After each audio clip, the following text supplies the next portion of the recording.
If you want to hear about my troublesome time getting to the Philippines, then watch until the end of this video.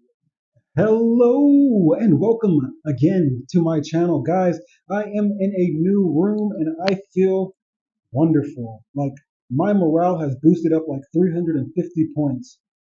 I feel so much better in this place. So I'm going to tell you a little bit about Manila. And this is just something that I've picked up in the 8 days that I've been here. So take it all with a grain of salt. I'm just giving you information that I believe I've noticed. So Manila is a very big city.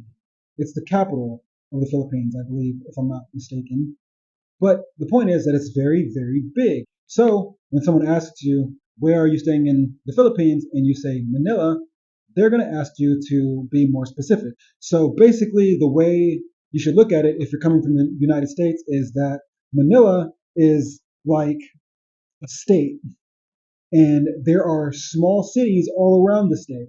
So there's like Pasay, there's Quezon City, there's Makati. There are all these cities inside the city, and that's more of what you want to use to identify where you are within the city. So when I first got to Manila, I was staying in Pasay. And for me, personally, it wasn't a very good area.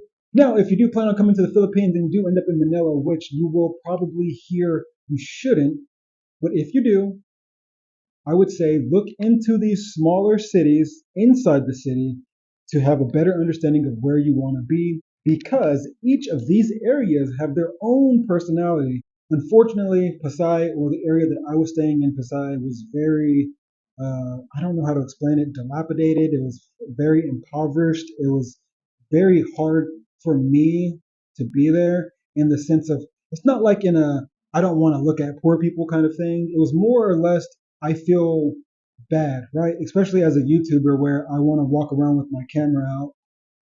I feel bad coming to an area where there are people literally sleeping on the streets with their families. There's kids, there's everyone, they're outside.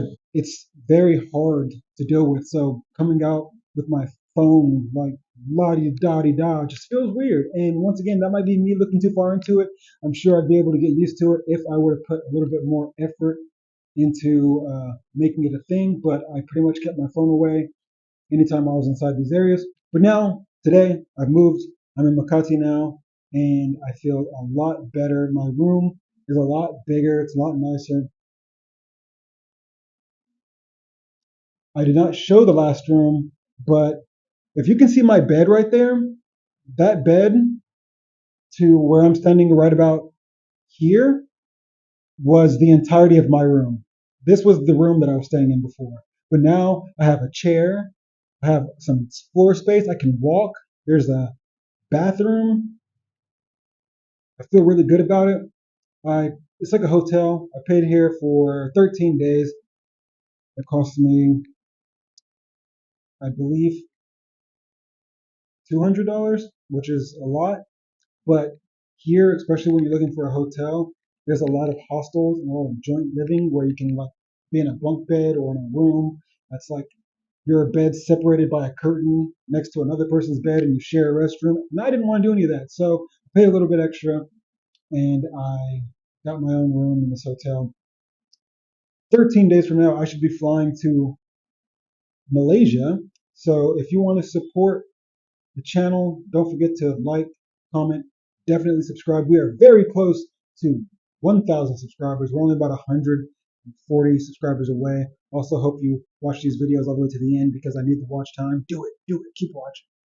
I might just run a black screen for 20 minutes. Just keep it on. I'm kidding. I won't do that. But for my last 2 weeks here, I should be doing a lot more sightseeing because I am in a different area. I do feel a lot better. If you've been to Manila, let me know. What should I do? Where should I go?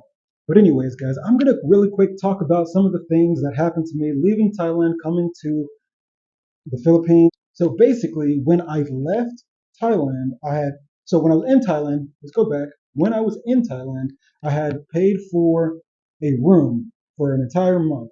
I paid $185 for the month with a $185 deposit. Now, normally, when you pay a deposit for a place, it is for one of two things. Either one, if you destroy something, or if you leave it in bad condition, or if you're smoking in a non-smoking room, they use the money of the deposit to cover the damages that you have done. Or two, if you sign a lease for a longer term, like if I say sign a 3 month lease, but I leave on month one, I try to get up out of there and not pay them, they keep your deposit so that they're not out that money. Understandable. But I only signed for 1 month and I paid them 1 month with a deposit. Now, granted, I left a little early, but they didn't give me my deposit back. And there was like a whole language barrier between me and the lady behind the counter, so I wasn't able to accurately give my side of the story. So, because I was in a rush on my way to the airport, I had to abandon my $185 and just take a big fat L. On top of that, a few weeks prior to me actually arriving in Thailand, I let a friend borrow a pretty good sum of money, and that friend has not paid me back. So now, currently in Manila, I have practically no money. I have enough for this place for 13 days, and we're going to see how food works for the next 13 days. But other than that, once it's time to get going, I have nothing left. I have nothing for my Malaysia stay. I have no money to get back home if I want to go home. I'm pretty much SOL. So those subscriptions are really appreciated because they're helping me get towards my monetization so that I can have a little bit of coin coming in. You heard me? There's more to tell, but I'll leave that for a future video so I don't keep you guys for too long. Anyways, once again, if you enjoyed the video, don't forget to like, comment, and subscribe, and I will see you in next Zero. They living for the villains, I'm dying to be the hero. Different from the rest, but I was a proud widow. These mortals turn my heart colder than Sub-Zero. Ready for combat, I'm back, no cape, no speedo. Kryptonite backpack,